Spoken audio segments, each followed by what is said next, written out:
Hey, Ghost Machine fans, this one's for you.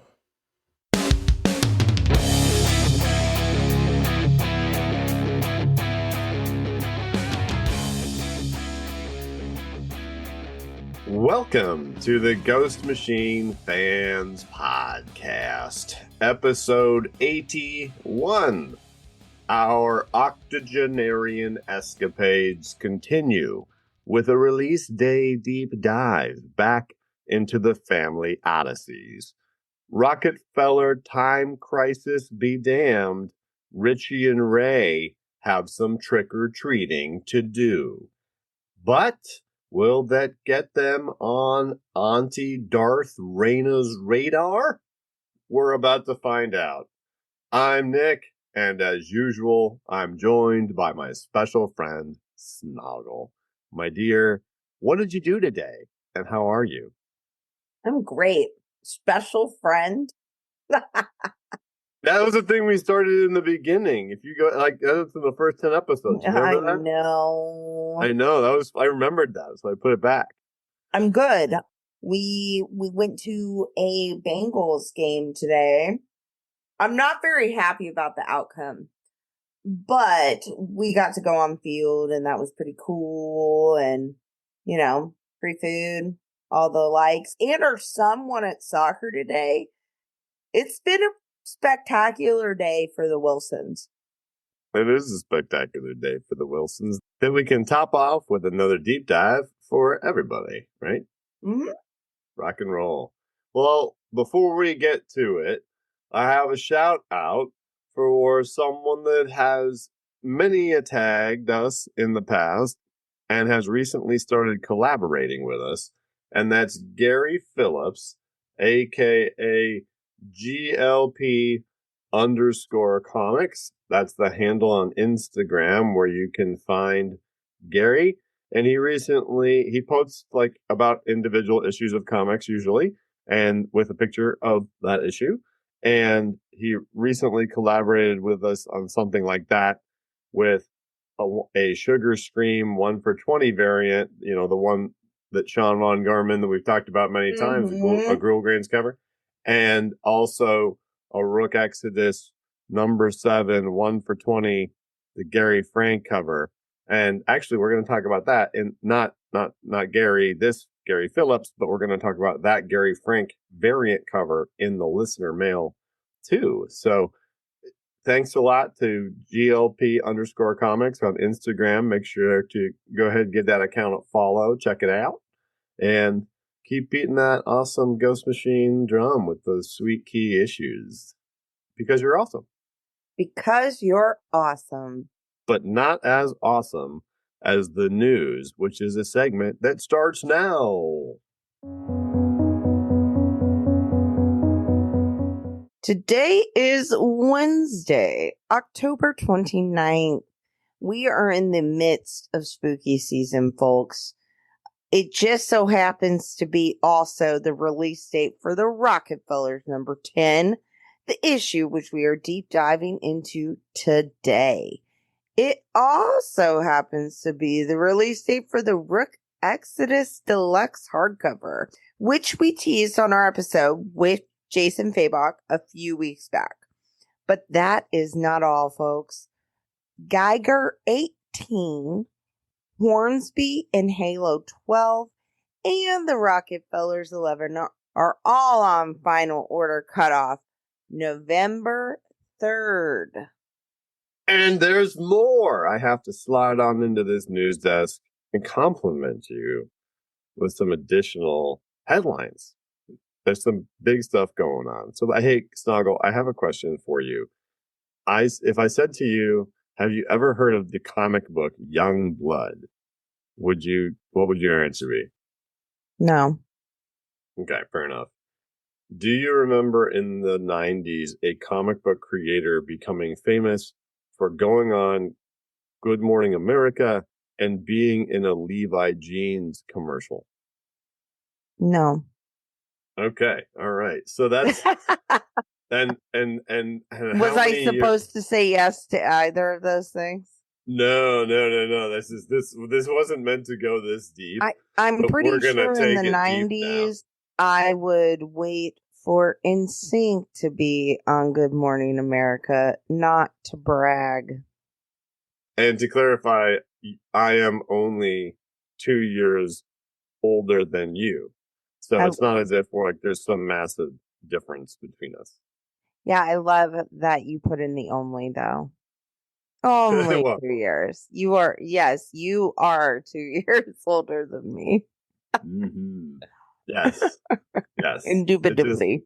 The reason I ask is in the early 90s, when Image Comics was formed, one of the, you've heard about that's when Spawn came about and the rebel artists left and created their own thing. And one of those other artists was a guy named Rob Liefeld. And he's the guy that created the design for Deadpool, along with, I believe, Fabian Nicieza. And he also created Cable, another awesome character for sure.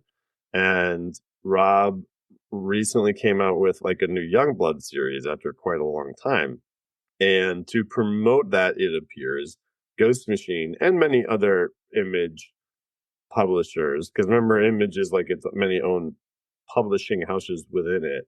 They're all doing these Youngblood covers. So there's a red coat cover with the red coat characters, but then there's the Youngblood characters, and it's drawn by Brian Hitch, and it's really, really cool. And there's a Geiger cover with Gary Frank drawing a character named Shaft from Youngblood, and there's others. And Jeff Johns posted online Bad Rock Forever, because another one of the characters' names was Bad Rock, and he was the big strong man in the group, but he was also made of rock, so he was called Bad Rock.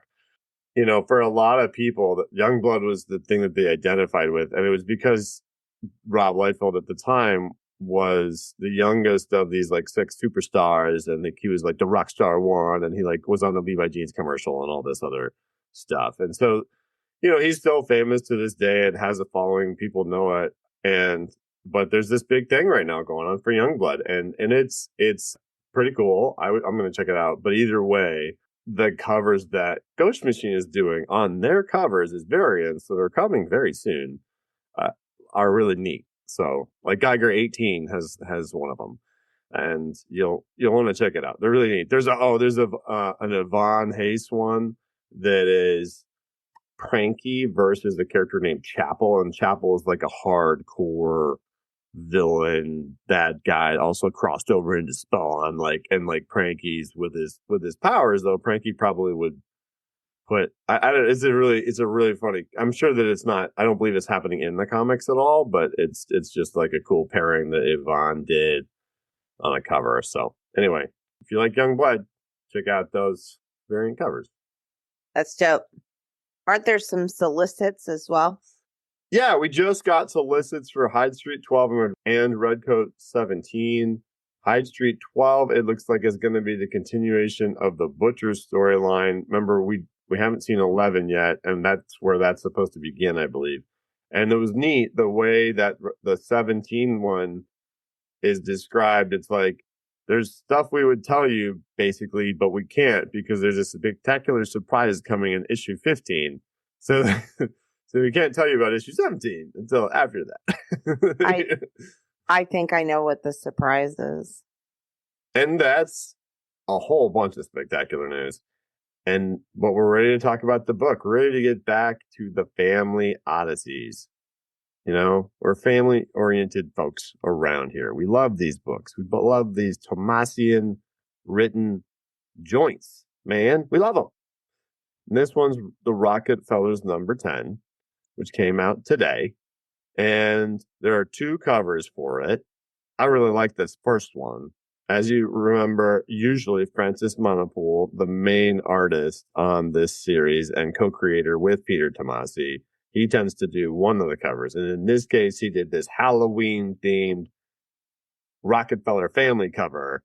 And I will always remember this cover. I love this cover. It's so good. And it's just in time for, obviously, Halloween is happening. You get 2 members of the family Odyssey that are not in the Rocketfellers. Did you see that? Oh, in the background? I was like, Yeah. no, I thought I got confused. Yeah, I saw Hornsby and Halo standing right in front of Darth Reina back there. Mm-hmm. Yeah. That made me wonder. That was one of the first things I think when we've talked in the past about if they'll cross over like truly because it's the same quote unquote universe. It makes you want to know like what would happen when Hornsby and Halo gets injected into it's because the two stories are very different and the worlds seem different, but who knows? Either way, it's super Who fun. knows? And that's reminiscent of early Image too, when there were all these different like each different universes existed somewhat separately. They would have these little nods to the others, too. So it's yeah, I like the fact that this family is dressed up as characters from all the other Ghost Machine universes. Yeah, it's cool. How about that B cover? Super evil cover, right? Mm-hmm. Like, do you even remember Aunt Raina before she was Darth Raina? I mean, about 2 books ago, yeah. I know. When she still had some flesh on her, like other than her fingers. Yeah, Man, lady. she looks like she's sitting in like an evil throne or a spaceship cockpit of an evil spaceship or like a Klingon warbird. Like she hijacked a Klingon warbird and she's relishing in having just killed the captain. Yeah, it's pretty scary. And that B cover is by a pair of artists we have seen. This makes sense because I kind of recognize the vibe. It's Alessandro Vitti and Brian Reber on the colors. Brian Reber has done a lot of different colors for different series that I'm familiar with. So that B cover is really cool. I like that. Me too. And it reminds us to me like, yeah, we're back that we're really talking about just like super evil Reina at this point. Like no going back. No. And that also means that from this point, there is no going back because this is your official spoiler pause for the Rocketfellers number 11. Now we're here. We're back in the past. Who knows if we're going to end up in the future? It sounds like there's some interference that may affect our destination in this issue. But Snoggle, let's try to start where we usually do with a creator roll call, if you don't mind. Well, we got the usual suspects on this one. We've got our story and words by Peter J. Tomasi, our story and art by Francis Maniple, and our king of letters, Rob Lee, the one and only. Just one and only army of clones. No, there's just one of them. He's just that amazing. Don't diminish his work by saying there are robots or fake versions of him out there. You can't imitate it. It's you can't. It's all real copies. And this is also we last couple of issues we've seen Saya on pencil. So this is the first time in a few issues that we've seen Francis back 100%. And that's cool. Like I dug it the whole time, but that's just cool either way. Yeah. And we start out in the future with Reina doing her scanner deal thing. And I think this is the first time we see her use the term mind eye to like communicate with or whatever, the thing that she's talking to with the floating orb and the helmet that we've seen her wear in the past. She does have some sarcasm here. Because mind eye is like, let me get their time zone signatures. Like, I can only imagine it being in a computer voice. And right when it says Earth, she says, tell me something I don't know. Like, come on. Right. Like, obviously it's there. And this is where this is interesting though, because it's cultural and commercial items indexed, facial recognition in hologram form found of deceased Rosie Rocketfeller. Tracking item from the port of Shenzhen, China. It even shows like a little graphic of it in the box it was in. Year 2024.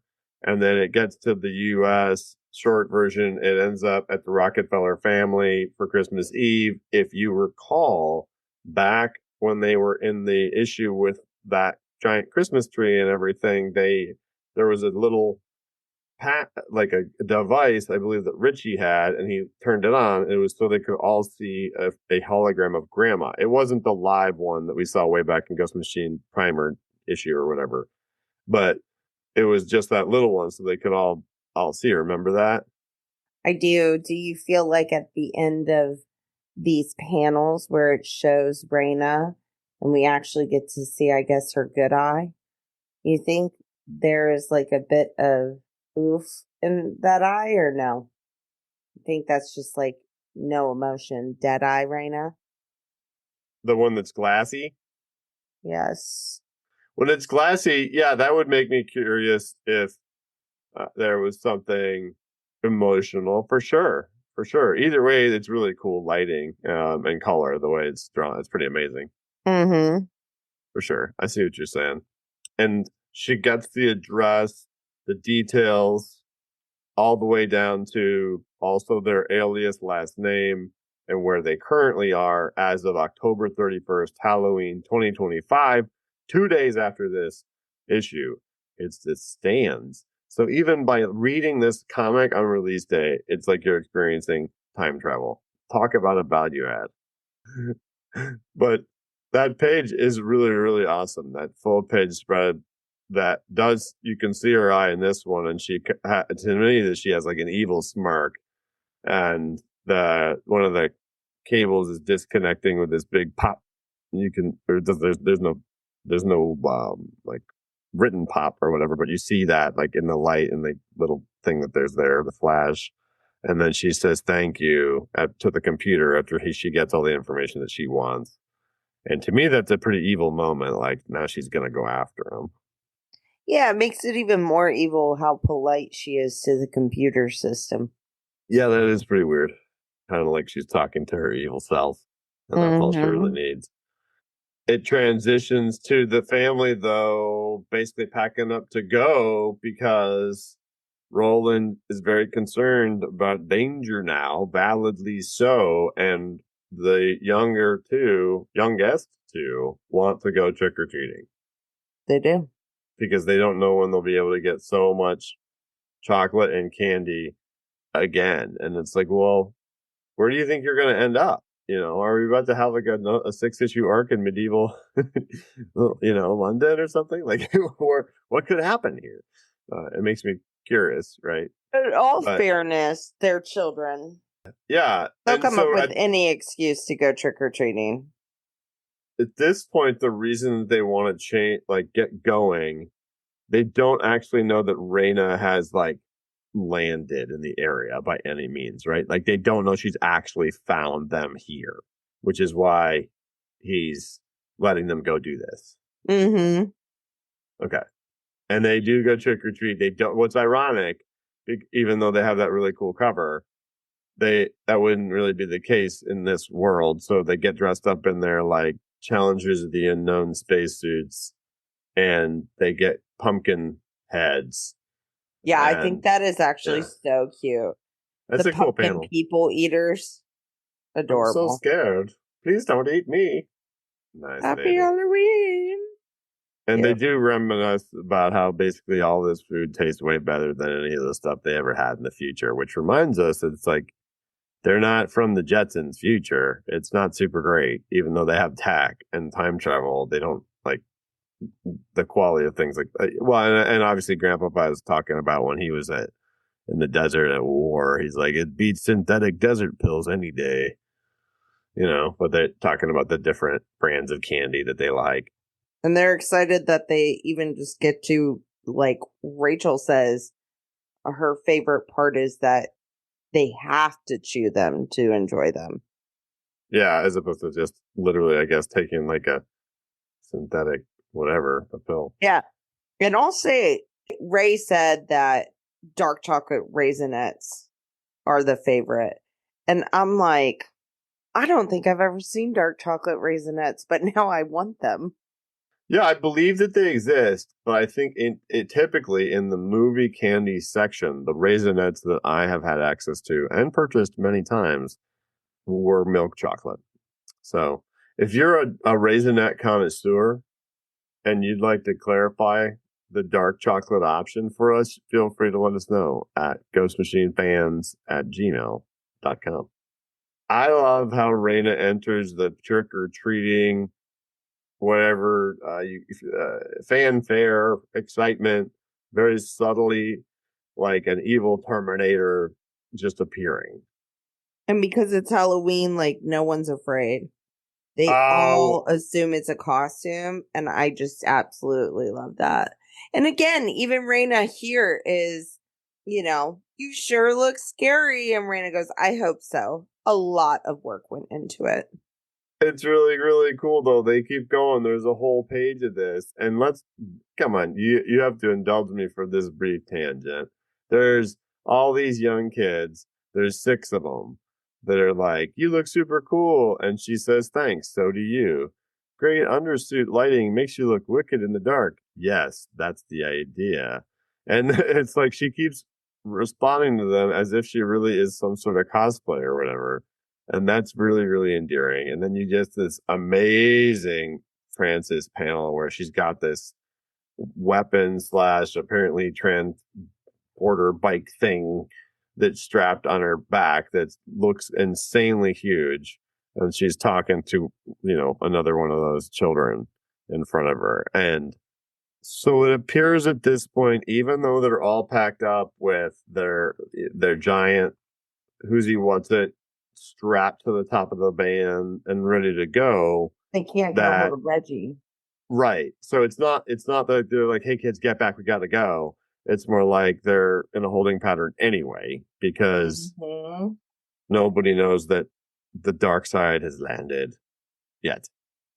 Oh, but the kids do get back, and then even then it's like kind of still waiting on them, and then they're sorting the candy and all that kind of stuff. And it seems like everything's going to be okay. Like maybe they just didn't end up crossing paths. Yeah. Did you notice so then there's a knock, knock, knock, and some good Rob Lee here. Some good Rob Lee knocks. Before the knocking, I like what Rachel says, because it's like, oh, do we really have to leave again? It just shows the wholesomeness of the family. This house is just a place, a thing. Wherever we're together, that's our home. And it's just really sweet because she actually means it. Absolutely. And it is part of the whole underlying family message, right? Mm-hmm. It's about family, especially because they're going to travel through time, let alone location, which we're about to see them being really affected in that way. It's funny though; it's like a very official. The birds are part of that family. They're in the conversations. They are tweeting. They are present, and they are part of that family. And then you do see some knocking, but it's like evil dark purple knocking, and so that knocking made me think: is that knocking Raina? Because it's evil dark purple knocking. And did you notice the silhouette of Raina in the window panes when Roland is going to let somebody in with the knocking, because he's assuming they're a trick-or-treater? Yes. That's pretty neat. Hold on, we're out of candy. Yeah. Trick or treat, brother. And that's so cool though, the way that Frances makes the movement. Do you know what I mean? Like, it's not, I don't know, I'm sure there's a term for this, but the way that it kind of blurs her hands and her outfit and her cape, or not cape, but like her coat, her long coat or whatever. It makes it you can feel the speed with which she, as soon as comes through the door, lunges for him, and then and even in the smaller panel, there's a little bit of that as she's lifting him off the ground by the throat. It looks like before Rex gets a chance to headbutt her from, what do you say, like a good 7 feet away with that neck? Oh, 100%. Well, I think it was actually up close and it pushes her back 7 feet away. But what I like is she's threatening him, come with me if you want your family to live. And in the midst of, obviously Rex is headbutting her, he goes, my family is your family. It just makes you wonder. She's gone, Yeah. it doesn't appear as though there's a way to get her to flip back to the other side here. And because she's even says to him, it's time for him to come back and finish the work. There's work you need to finish in the 25th century. So her intent is to, I would assume, take him back. And it's not just to like kill them all like a crazy person, although she certainly is fine with killing people in order to accomplish her goal. So at this point, it's go, go, go, we gotta go. And they go out there. And I did enjoy the brief thing with Mr. Carmine witness protection guy. Yeah. The cadence of events is Raina's in front of the garage door. The Rocketfellers go in their garage and get in their van. Instead of opening the garage door, they drive through it, hitting Raina. They drive away. But then Carmine says, the neighbor that we've had like all the little funny interludes with, and then we found out he was a mobster and witness protection or something. He decides to drive his vehicle at Raina and is like, a sword? Is that all you got? Leave my... Trying to say, leave my friends. And he's gonna say alone until, I mean, these panels are great. She cuts his car directly in half. And he's safe and he's sitting there and she very calmly says, are you done? And he just says, yes, absolutely, completely done. And she moves on, turns her giant backpack weapon thing into hover bike transport mode with a bunch of cool Rob Lee letters in the process that make your slicks and your clacks and your rhythms and all those things. Meanwhile, all the trick-or-treaters are watching it like, wow, how are the Smiths gonna do a better Halloween show next year? Hope that VW bus has a custom engine. You know, it is really funny it's an enjoyable thing. Like when you, because it adds a layer of, well, yeah, that's why, just as a reminder, nobody's worried. Nobody thinks this is weird. Nobody thinks this is out of place. And here's a very easy reason why. No worries. It's all good. And then they are trying to get away though. And it becomes serious rather quickly because then it goes from that humorous moment to Raina pursuing them fast with her now hover bike thing. And her sword is turned into like the way it steers. It's very cool. Very, very cool. Very cool villain. Very cool villain tech. And they're just going. They're trying to get out of there to the highway, but they're also trying to get a hold of Reggie and be like, what is the deal? We need to go now. And they finally do get a hold of him. And it looks like there's been sabotage. And he tells them Raina's there, and then he doesn't realize they know that already. So that he doesn't realize how urgent the situation is.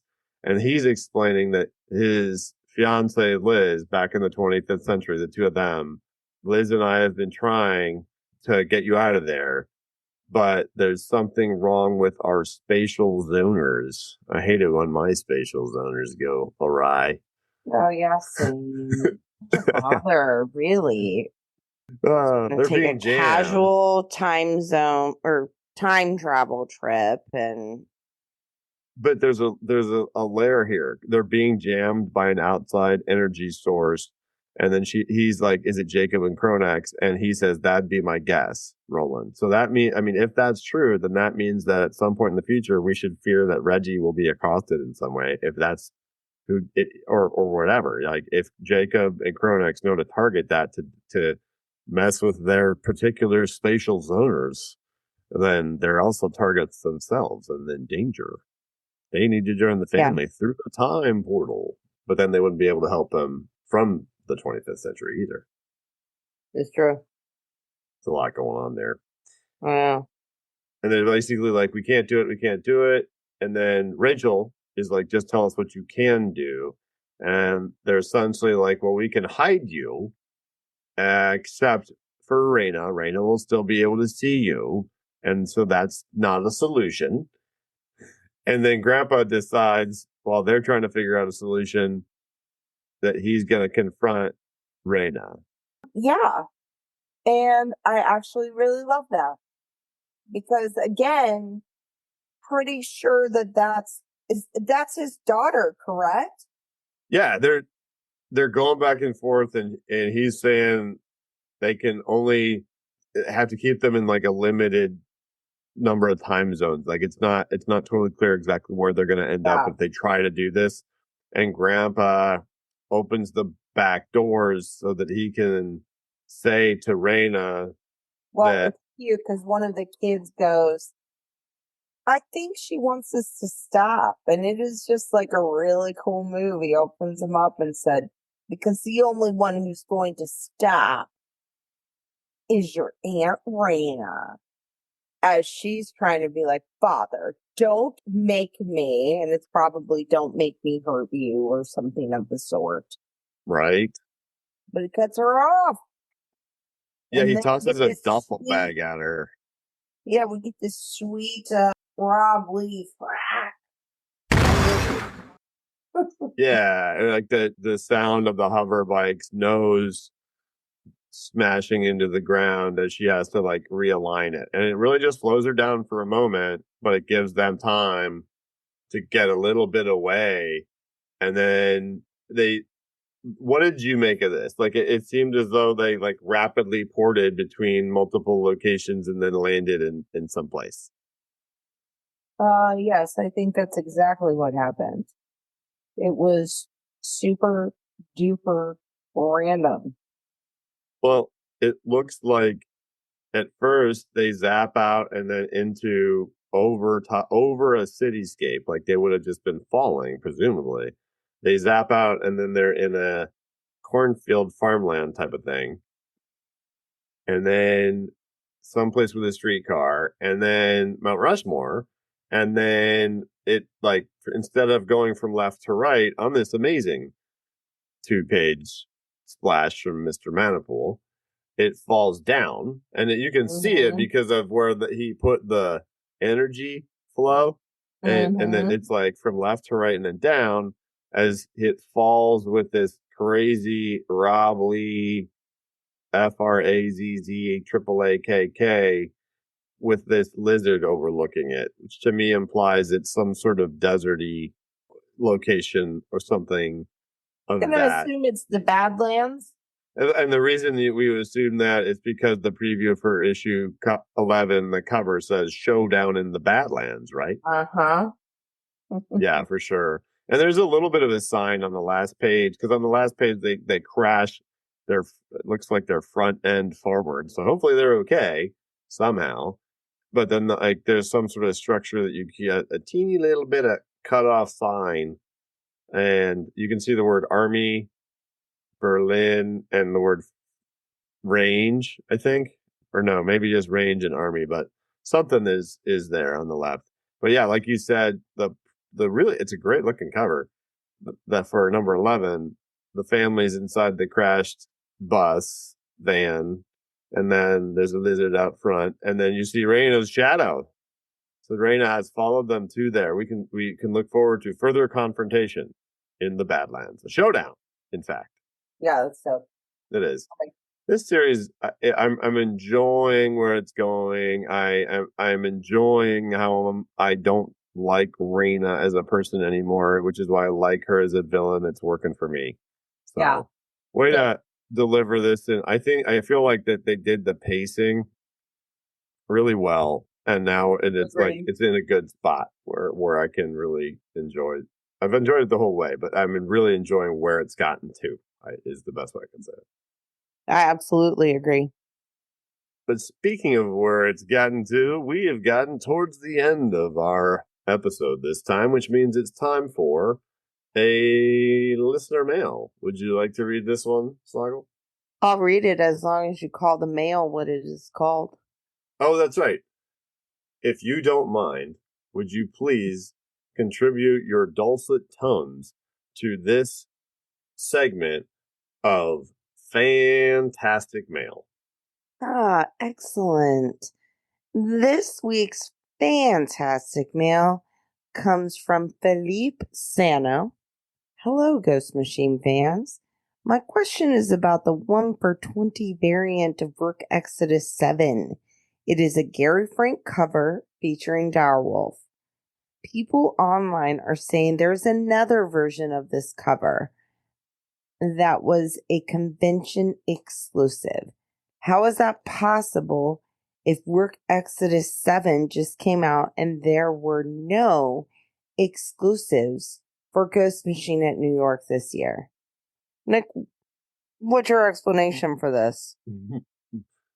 So the cover that you're talking about, Felipe Sanyo, is by Gary Frank, and it's Direwolf with her helmet off, surrounded by really cool wolves.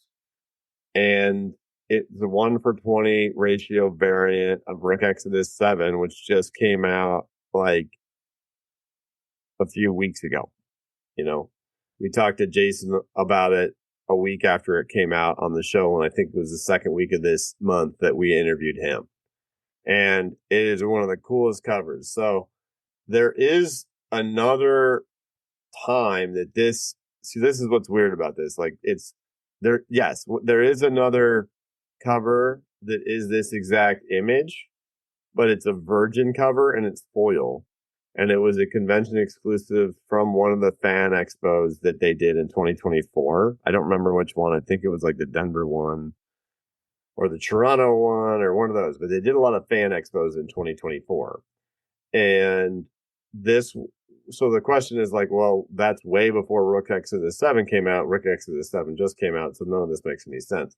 So I think that I have this, and I'll take it out, double check for you.